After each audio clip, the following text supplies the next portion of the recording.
Hello बच्चे लोग, वही न्यू सेशन स्टार्ट हो गया है ना। और न्यू सेशन के अंदर आज जो टॉपिक स्टार्ट करने वाले हैं हम मैथ्स का क्लास 10th के लिए, वो कौन सा है हमारा क्लास 10th के लिए पढ़ रहे हैं आज। और टॉपिक का नाम है लीनियर इक्वेशंस। लीनियर इक्वेशंस के अंदर हम एक्सरसाइज पढ़ रहे हैं कौन सी भाई 3.1 जो पहले 3.2 हुआ करती थी, अब वो 3.1 हो गई है। बट क्वेश्चंस में कोई तब्दीली नहीं की गई, कोई चेंज नहीं किया गया। जो क्वेश्चन पहले थे वही क्वेश्चन अभी भी है, ठीक है। चलेगा अभी क्वेश्चन नंबर फर्स्ट का अगर पहला पार्ट देखोगे आप, तो क्वेश्चन नंबर फर्स्ट का अगर स्टेटमेंट रीड करें भाई, जो स्टेटमेंट वाले क्वेश्चंस होते हैं, पहली आदत तो ये बनाओ कि खुद इक्वेशंस बनाने की कोशिश करो। भाई कहीं पे भी सॉल्यूशंस देखने से पहले या टीचर का सॉल्यूशन देखने से पहले या ये वीडियो को आगे कंटिन्यू करने से पहले स्टेटमेंट रीड करो और ट्राई करो कि तुम उस स्टेटमेंट को रीड करके इक्वेशन बना पाओ। क्योंकि पेपर में अगर बुक से बाहर क्वेश्चन आया स्टेटमेंट का, तो वहां पर आपका दिमाग चलना चाहिए कि भाई इक्वेशन कैसे लिखी जानी चाहिए। चलते हैं भाई, क्वेश्चन अगर रीड करें तो क्वेश्चन में लिखा है कि क्लास 10th के अंदर 10 बच्चे हैं जो मैथमेटिक्स क्विज के अंदर पार्टिसिपेट कर रहे हैं। उसमें से जो गर्ल्स की संख्या है, number of girls is 4 more than number of boys. भाई मैं आपको पहले भी बता चुका हूँ, जब कभी भी मोर वाला कॉन्सेप्ट आता है तो इसमें क्या लगाया जाता है, प्लस लगाया जाता है। दोस्त क्या लगाया जाता है, प्लस लगाया जाता है। अगर आप देखो तो इसमें दो टर्म की बात करी गई है, एक है आपका क्या नंबर ऑफ गर्ल्स और दूसरा क्या है नंबर ऑफ बॉयज। यानी कि स्टेटमेंट रीड करने के बाद ये तो समझ में आ गया कि हमें नंबर ऑफ गर्ल्स और नंबर ऑफ बॉयज को क्या करना है, लेफ्ट करना है। क्या नंबर ऑफ बॉयज और नंबर ऑफ गर्ल्स को लेफ्ट करना है। तो सबसे पहले लेफ्ट कर लेते हैं भाई, नंबर ऑफ गर्ल्स क्या है हमारे पास, x है, और नंबर ऑफ बॉयज क्या है हमारे पास, y है। दो चीजें लेफ्ट कर ली हमने, x एंड y। भाई जब हम 2 पेयर लीनियर इक्वेशन बात कर रहे हैं, इस चैप्टर में पढ़ रहे हैं, तो जाहिर सी बात है दो हमारे पास क्या आएंगे, वेरिएबल्स आएंगे। तो x y क्या हो गए, वेरिएबल्स हो गए ना। अब अगर हम बात करें स्टेटमेंट की, तो उसने क्या बोला था, ATQ अकॉर्डिंग टू क्वेश्चन। पहली चीज उसने ये बोली थी number of students, total number of students कितने हैं, 10 है। अगर हम नंबर ऑफ स्टूडेंट्स की बात करें जो क्विज में पार्टिसिपेट कर रहे हैं वो 10 हैं, तो 10 का मतलब क्या हुआ, जो हमारे पास गर्ल्स थी और जो बॉयज थे उन दोनों को ऐड करके लिखेंगे ना। तो यहाँ पर यही है कि भाई जब उसने नंबर ऑफ गर्ल्स बोल दिया था, नंबर ऑफ स्टूडेंट्स बोल दिया था, तो ये क्या है, x + y = 10। ये आपकी पहली इक्वेशन बन गई। दूसरी चीज क्या बोली थी, अगर आप क्वेश्चन ध्यान से रीड करो तो उसने ये बोला था कि number of girls is 4 more than number of boys. Number of girls is 4 more than number of boys. जब मैंने पहले आपको इक्वेशन बनाना सिखाया था, तब भी मैंने बताया था कि भाई जब मोर बनता है तो क्या हो जाता है, प्लस हो जाता है। लेकिन किस में प्लस हुआ, मोर देन बॉयज, यानी बॉयज में क्या करना है, आपको ऐड करना है। तो क्या मिलेगा आपको, नंबर ऑफ गर्ल्स। तो x बराबर क्या है, y से, यानी कि नंबर ऑफ बॉयज से कितना ज्यादा है, 4 ज्यादा है। कितना ज्यादा है भाई, 4 ज्यादा है। ये आपकी इक्वेशन 2 बन गई। अगर स्टेटमेंट को अब रीड करें तो इसने क्या बोला था, form the linear pair equation. सबसे पहले लीनियर पेयर इक्वेशन बनाओ, उसके बाद बोला था फाइंड देयर सॉल्यूशन ग्राफिकली। देखो जब बात ग्राफिकली की बात आती है तो जाहिर सी बात है मुझे उसे ग्राफ पर प्लॉट करना है, उसके बाद सॉल्यूशन बताना है, ठीक है। लेकिन अगर मैं ग्राफ पर प्लॉट करता हूं तो सॉल्यूशन क्या होगा, एक बात जनरल सी सुनो, अगर 2 लीनियर पेयर इक्वेशंस हैं और उनको मैं ग्राफ पर प्लॉट करता हूं तो 3 तरीके की सिचुएशंस आती हैं। इनको फिर से पढ़ेंगे डिटेल में जब क्वेश्चन 2 पे आएंगे, लेकिन उससे पहले समझ लो कि या तो वो इंटरसेक्ट करेंगी, या तो वो पैरेलल होंगी, या तो वो कोइंसिडेंट होंगी, एक के ऊपर एक होंगी। अगर ऐसा है, देखो अगर वो इंटरसेक्टिंग है तो एक सोल्यूशन एग्जिस्ट करता है, यूनिक सोल्यूशन एग्जिस्ट करता है, ठीक।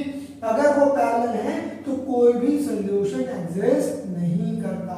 और अगर वो एक के ऊपर एक, यानी कि कोइंसिडेंट है, एक लाइन के ऊपर दूसरी लाइन, लाइन 1 भी यहीं पर है, लाइन 2 भी यहीं पर है। इस केस में आपके पास जो सॉल्यूशंस होंगे वो कैसे होंगे, इनफाइनाइट, यानी कि आपको ये दो इक्वेशन ग्राफ पे प्लॉट करनी है और देखना है कि इनमें से कौन सी सिचुएशन आ रही है। अगर एक सिचुएशन आ गई तो इसका मतलब जैसे इसमें अगर एक बार इंटरसेक्ट कर दिया तो एक सोल्यूशन होगा, अगर पैरेलल हो गए तो कोई भी सोल्यूशन नहीं होगा, नो सोल्यूशन वाली कंडीशन होगी, और अगर एक के ऊपर आ गए एक लाइन तो इनफाइनाइट सोल्यूशन होंगे। ठीक है, अब हमें ग्राफ पे सॉल्व करना है तो हम क्या कर लेते हैं, ग्राफिकल रिप्रेजेंटेशन। भाई ग्राफिकल रिप्रेजेंटेशन जब आप करते हो तब आप क्या बोलोगे कि भाई इसके अंदर ग्राफ को हम सॉल्व करेंगे with the help of class 9th approach. देखो भाई हमने क्लास 9th में भी इस चीज को सॉल्व करना सीखा था। हमने क्या बोला, फॉर इक्वेशन फर्स्ट और फॉर इक्वेशन सेकंड, यहां पर हम क्या करते हैं, इनको इस तरीके से लिख लेते हैं। भाई इक्वेशन फर्स्ट क्या थी, हमारे पास x प्लस वाई बराबर 10, और अगर आप यहां से इसे जनरल फॉर्म क्या थी भाई, ax plus by plus c equal to 0। अगर आप इसे इस तरफ ले आओ y को, यानी कि देखो यहां पर क्या किया मैंने यहां पर साइड चेंज करी है, x माइनस वाई बराबर 4। हम जानते हैं बच्चा, हम कई बार पहले भी पढ़ चुके हैं, जब कभी भी साइड चेंज करी जाएगी तो क्या चेंज होगा, साइन चेंज होगा। इस बात का खास ख्याल रखना है, जब कभी भी साइड चेंज होती है तो क्या चेंज होता है, साइन चेंज होता है। चलो जी, इसी को बोल देते हैं 2। अगर हम इक्वेशन 2 देखें तो इक्वेशन 2 क्या है, x माइनस वाई बराबर 4, x माइनस वाई बराबर 4। अब दो इक्वेशन ड्रॉप होगी, दो इक्वेशन हमारे पास मिल गई जिनका हमें ग्राफ बनाना है। हमने पहले भी समझाया भाई, अगर मेरे पास y, इसको y के टर्म में लिख लेते हैं। भाई y के टर्म में लिखोगे तो ये क्या हो जाएगा, 10 minus X. Again side change, sign change, यहां पर ये पॉजिटिव था तो दूसरी जगह पर जाकर क्या हो जाएगा, नेगेटिव हो जाएगा। हम पहले भी पढ़ चुके हैं इस बात को कि ऑपरेशन का साइन चेंज होता है, किसका, ऑपरेशन का। जो चीज इस तरफ प्लस हो रही है ना बेटा, वो दूसरी तरफ जाकर क्या हो जाएगी, माइनस हो जाएगी। इसी बात का तो ख्याल रखना है। जैसे कि अब देखो यहां पर अगर आप इसको ऐसे लिखते माइनस वाई बराबर 4 माइनस एक्स, तो थोड़ा सा प्लॉट करने में तुम इस माइनस को भूल जाते हैं। मैंने कई बच्चों को देखा वो उस माइनस पे ख्याल नहीं देते। याद रखेंगे अगर y के साथ माइनस है तो y को इस तरफ लेके जाएंगे, नंबर को इस तरफ। y दूसरी तरफ जाएगा तो क्या हो जाएगा, पॉजिटिव, और ये इस तरफ आएगा तो ये क्या हो जाएगा, नेगेटिव। यानी सिचुएशन क्या बनी, x माइनस 4 बराबर y और y बराबर x माइनस 4, y बराबर x माइनस 4। नाउ हमें इसकी क्या निकालनी है, वैल्यूज निकालनी है। हमने क्या किया, एक टेबल ड्रॉ कर लिया। भाई जब एक टेबल ड्रॉ किया तो उसके अंदर हमने दो वैल्यूज ले ली, x और y की। यहाँ पर आप अगर चाहो, जैसा कि एनसीईआरटी भी शो कर रहा है, तो y को लिख सकते हो in terms of x, in terms of x। इसी तरीके से एक और टेबल इधर बनाया हमने, और यहाँ पर भी y को लिख दिया in term of x minus 4। सही है। नाउ हम ग्राफ ड्रॉ करेंगे। जब ग्राफ ड्रॉ करेंगे तो वैल्यूज पुट करेंगे। वैल्यूज क्या है हमारे पास, ये भाई वैल्यूज तो वेरिएबल है ना, मेरी मर्जी है, मैं कोई भी वैल्यू पुट कर सकता हूँ। बट यूजुअली हम क्या करते हैं, उन वैल्यूज को प्रीफर करते हैं जो एक्स एक्सिस पर वैल्यू दे दे। अगर एक्स एक्सिस पे वैल्यू मिल जाए तो उससे अच्छा कुछ नहीं है। एक्स एक्सिस वाई एक्सिस पे यानी एक्सिस पे वैल्यू मिल जाए तो ज्यादा अच्छा। अगर ना मिले, इफ इन केस, तो हम क्या करेंगे, उसके अंदर अपनी मर्जी से कोई ऐसी वैल्यू सोचेंगे जिसकी वजह से ग्राफ थोड़ा अच्छा बने। क्या बने, अच्छा बने, सही बने। ठीक है, चलो जैसे एक बार x को 0 रख लिया भाई।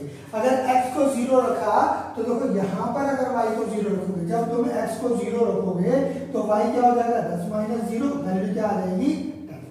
सही है। इसी तरीके से एक बार x को क्या रख लो, 10। ये कैसे सोच लिया भाई, सीधा 10 रखना है। ऑल्दो तुम इसमें भाई कोई भी वैल्यू रख सकते हो, 1 2 3 4 5, कोई भी वैल्यू जो मन करे वो वैल्यू रखो। ऐसा कुछ नहीं है कि पर्टिकुलर 10 रखना है। लेकिन 10 का एडवांटेज क्या है वो सुन लो। देखो मैं ऐसा सोच रहा हूँ कि मुझे y की वैल्यू x की वो वैल्यू चाहो दो जिससे x की वो वैल्यू सोचो जिससे y 0 हो जाए। तो मैंने x की वैल्यू अगर 10 सोची है तो 10 माइनस 10 क्या हो जाएगा दोस्त, ये हो जाएगा 0। क्या हो गया, 0 हो गया। यही तो मैं चाह रहा था कि ये 0 हो जाए। चलो इसी तरीके से यहाँ पर मेरे पास x क्या है, यहाँ पर मेरे पास x की वैल्यू एक बार ले ली 0। यहाँ पर अगर x 0 लोगे तो x अगर 0 लिया तो y क्या हो गया, 0 माइनस 4 यानी कि माइनस का 4। दूसरा पॉइंट क्या लेंगे भाई, दूसरा देखो मैं ये बोल रहा हूँ x की वो वैल्यू सोचो जिससे y क्या हो जाए, 0 हो जाए। तो मैंने x की वैल्यू क्या रख ली, x की वैल्यू 4 रख ली। जब मैंने 4 रखा तो 4 माइनस 4 क्या आ गया हमारे पास, 0। 4 रखा तो y क्या आ गया, 0। यानी कि अब देखो अगर मैं इसको बोलूं therefore पॉइंट्स a क्या हो जाएगा हमारे पास, प्लॉटिंग के यहाँ पर 10 था और इसे 10 रखा तो 0 आया। यहाँ पर क्या वैल्यू है, 0 10 एंड b क्या है भाई हमारे पास, 0 10 0 है। इसी तरीके से यहाँ पे दो पॉइंट मान लिए भाई। पहला पॉइंट, अच्छा पॉइंट कैसे लिख रहे हैं, देखो भाई ये जो दो पेयर हैं x और y के, हम जानते हैं ना, हमने पहले भी पढ़ा हुआ है कि भाई यहाँ पर x, y, जब भी कोई भी कोऑर्डिनेट लिखा जाता है तो इस तरीके से लिखा जाता है x, y। अगर ये x, y है और मैं यहाँ पे वैल्यू पुट कर रहा हूँ तो देखो ये x है और ये y है, ये 0 है और ये 10 है। फिर ये x है और ये y है, ये 10 है और ये 0 है। इसी तरीके से अगर इसमें देखोगे तो x क्या है, 4, इसका y क्या है भाई, माइनस का 4, इसका x क्या है भाई हमारे पास, अगर क्यू पॉइंट देखेंगे हम इसका तो ये क्या है 4 और इसका y क्या है इसका 0। नाउ हम क्या बोल रहे हैं भाई, इसके बाद देखो इतने नोट कर लेंगे, ये वाली चीज पार्ट नोट कर लेंगे, उसके बाद मैं इसको कंटिन्यू कर रहा हूँ। देखो जब इतना हो जाएगा तो उसके बाद क्या करेंगे हम, उसके बाद हम करेंगे इनको प्लॉट, है ना। क्या मैं क्या बोल रहा हूँ, plot the points A and B for line 1 या equation first and the points कौन से भाई ये क्या थे, P and Q for equation second. भाई इनको हम क्या कर रहे हैं, प्लॉट कर रहे हैं ग्राफ पेपर के ऊपर। तो अब देखो इसको ग्राफ पेपर पे प्लॉट करने की कोशिश करते हैं, समझते हैं कि जब ग्राफ पेपर पे प्लॉट किया जाएगा तो कैसा आएगा। देखो वीडियो थोड़ी सी लंबी बनेगी क्योंकि मैं इसमें चीजें थोड़ी सी एक्सप्लेन कर रहा हूँ। एक होता है जब वीडियो को बहुत शॉर्ट करने के लिए बहुत क्वेश्चन को उड़ाते चले, बिल्कुल तेजी से लिखते चले, लेकिन मेरे हिसाब से उसका कोई फायदा नहीं है जब तक कि आपको ये समझ में ना आए कि आखिरकार कर क्या है ना। फायदा कब है वीडियो देखने का, जब आपको चीजें समझ में आए। तो कोशिश करो कि भाई इसको इत्मीनान से समझो कि क्या हुआ। देखो भाई जब आप ग्राफ ड्रॉ कर रहे हैं तो आपने इक्वेशन बना, एक ग्राफ प्लॉट किया। जाहिर सी बात है जब कभी भी ग्राफ बनाया जाता है तो इसका जो हॉरिजॉन्टल लाइन होती है ये एक्स एक्सिस कहलाता है और जो वर्टिकल लाइन होती है वो वाई एक्सिस कहलाता है। इसके दो पार्ट होते हैं, यहाँ पर जहाँ पर ये इंटरसेक्टिंग करता है वो 0,0 होता है, यानी x भी 0 होता है y भी 0 होता है। लेकिन इस तरफ जब चलते हैं तो x की नेगेटिव वैल्यू मिलती है और इस तरफ चलते हैं तो x की पॉजिटिव वैल्यू मिलती है। ऊपर जाते हैं तो y पॉजिटिव होता है और नीचे आते हैं तो y नेगेटिव होता है। इसको हमने इस तरीके से प्लॉट कर लिया। भाई इतनी डिटेल में इसलिए पढ़ा रहा हूँ कि कुछ बच्चों का बेस जो है बहुत ही कमजोर है, वो क्लास 9th में पढ़े नहीं और अब वो 10th में आके उन्हें चीजें समझ नहीं आ रही। लेकिन मेरे बच्चा इतनी बात समझो कि चीजें सब समझ में आएंगी जब आप कोशिश करोगे। ऐसा नहीं है कि कोशिश नहीं करोगे तो आपको चीजें नहीं समझ में आएंगी। भाई किताब को लेके बैठना पड़ेगा, पढ़ना पड़ेगा। पढ़ोगे तो सब आसान लगेगा, पढ़ोगे तो सब आसान लगेगा, नहीं पढ़ोगे तो कुछ भी आसान नहीं है। वो कहते हैं ना भाई डट जाओ, क्या डट जाओ, लड़ जाओ, भिड़ जाओ। जैसे अपनी पसंद की कोई चीज चाहिए होती है तो माँ बाप से जिद करते रहते हैं, ऐसे ही भाई मैथ्स सीखनी है तो अपने आप से जिद करते रहो, सीख जाओगे, कोई दिक्कत नहीं है। ये क्या है 1 2 3 4 5 6 7 8 9 10 यहाँ पर भी आ गया 1 2 3 4 5 6 7 8 9 10। यहाँ पर माइनस -1 -2 -3 -4 -5 -6 -7 -1 -2 -3 -4 -5 -6। अब अगर हम प्लॉट करें ग्राफ तो भाई पॉइंट क्या था 0,10, यहाँ पर पॉइंट क्या था 10,0। भाई 10,0 है तो सबसे पहले समझो 0,10 कहाँ पर है। भाई बच्चे 10th में आ गए, बच्चों को ग्राफ प्लॉट नहीं करना आ रहा। क्यों नहीं प्लॉट करना आ रहा? क्योंकि 9th में पढ़े नहीं थे। कोई बात नहीं, क्या हो गया, अब हम सीख लेंगे, बहुत आसान है। भाई ए के लिए क्या बोला 0 10, क्या बोल दिया 0 10। भाई 0 बोला है यानी x क्या है 0। भाई x कहां पर है यहां पर, और याद रखेंगे y एक्सिस पर x क्या होता है हमेशा 0 और x एक्सिस पर y क्या होता है हमेशा 0। भाई 0 10 यानी कि हमें ना तो इधर जाना है ना तो इधर जाना है, इसी लाइन को पकड़ते हुए ऊपर आ जाना है। और कहां पहुंच गए हम, यहां पहुंच गए, ए पॉइंट मिल गया। क्या मिल गया भाई, ए पॉइंट मिल गया। अब इसी तरीके से बोला 10 0, तो अब यहां पर चले और इधर आए तो ये देखो y x कितना था 10, x पे 10 तक जा रहे हैं, कहां तक पहुंच गए यहां तक, y कितना आ गया 0, तो y 0 मतलब इसी लाइन पर रहे और फिर दोनों को मिला दिया, एक लाइन बन गई हमारी ना।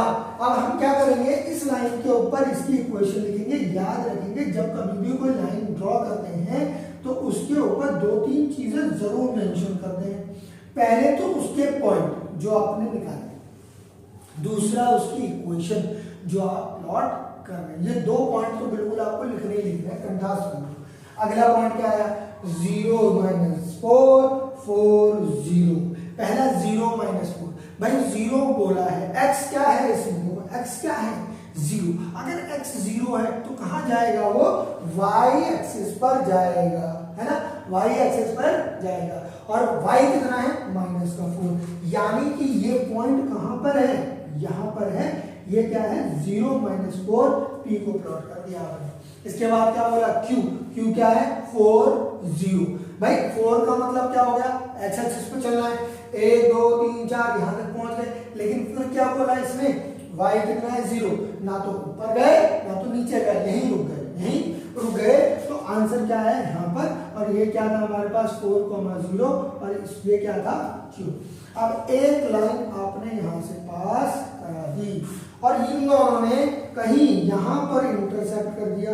और अगर तुम देखो तो ये वाली पॉइंट कितना आ रहा है हमारे पास 7,3, क्या आ गया 7,3। भाई पेपर पे बोर्ड पे बनाया है, थोड़ा सा ऊपर नीचे है, लेकिन जब आप कॉपी पे बनाएंगे, ग्राफ पेपर पे बनाएंगे, बिल्कुल एक्यूरेट बनेगा। और अगर कहीं ना कहीं गलती हो रही है तो उसको रीचेक करेंगे। अच्छा, वेरीफाई करने का तरीका क्या, जो इंटरसेक्टिंग पॉइंट है, क्या बोला, जो इंटरसेक्टिंग पॉइंट है वो सॉल्यूशन है गिवन इक्वेशन का। यानी कि जो इंटरसेक्टिंग पॉइंट है वो सेटिस्फाई करेगा गिवन इक्वेशंस को। ये इंपॉर्टेंट पॉइंट है भाई। यानी कि अगर मैं यहाँ पर 3 और 7 रख दूं, x की वैल्यू 7 y की वैल्यू 3, दोनों को ऐड किया कितना आया 10। x की वैल्यू 7 y की वैल्यू 3, 7 - 3 कितना आया 4। इक्वेशन सेटिस्फाई हो रही है, यानी कि मेरा आंसर क्या है, सही है। अब आंसर कैसे लिखेंगे, from the above graph we can say that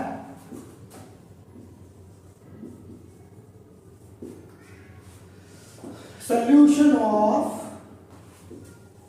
given pair of equation भाई क्या हो गया हमारे पास इसका सॉल्यूशन 7,3, दैट इज इसके नीचे लिख देंगे that is x number of girls कितनी है भाई 7, नंबर ऑफ बॉयज कितने आ गए 3। ये आपका क्वेश्चन यहाँ पर खत्म हो जाएगा। देखो मैंने कोशिश करी है आपको बहुत आसान तरीके से चीजों को समझाने की। हो सकता है आपको यहाँ थोड़ी सी दिक्कत आए। तो ये वाला क्वेश्चन जो है मैंने एक्स्ट्रा लिखा है, क्यों लिखा है, ताकि आपको समझ में आए कि करना क्या है। अदरवाइज अगर आप ये मन में रख के इतना भी प्लॉट कर, इतना मन में कैलकुलेट कर पाते तो यहाँ तक भी ठीक था, क्योंकि एनसीईआरटी के अंदर भी आप देखोगे तो उन्होंने इसके अंदर इनको सॉल्व करके नहीं दिखाया कहाँ से आया, ये क्लास 9 का कॉन्सेप्ट था।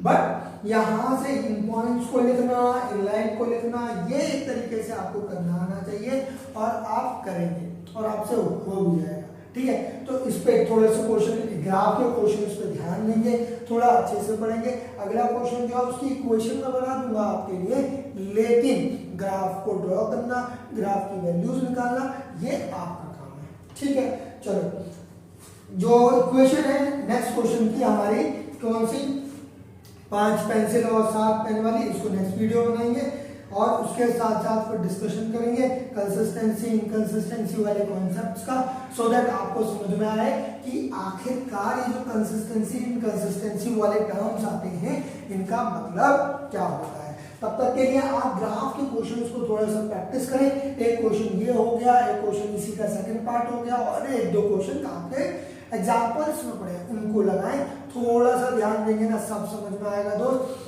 मैं आपको बार बार बोल रहा हूँ, मैथ्स बहुत आसान सब्जेक्ट है, कोशिश करने की जरूरत है आपकी, साथ साथ चले, एक एक क्वेश्चन को लगाएंगे, थोड़ा सा ध्यान देंगे और अगर कोई चीज़ आपको नहीं समझ में आती है तो आप मुझे डायरेक्ट मैथ जो कमेंट्स होते हैं उनमें पूछ सकते हैं, आपके क्वेश्चंस को, आपके प्रॉब्लम्स को रिजॉल्व किया जाएगा। तब तक के लिए टेक केयर, बाय बाय।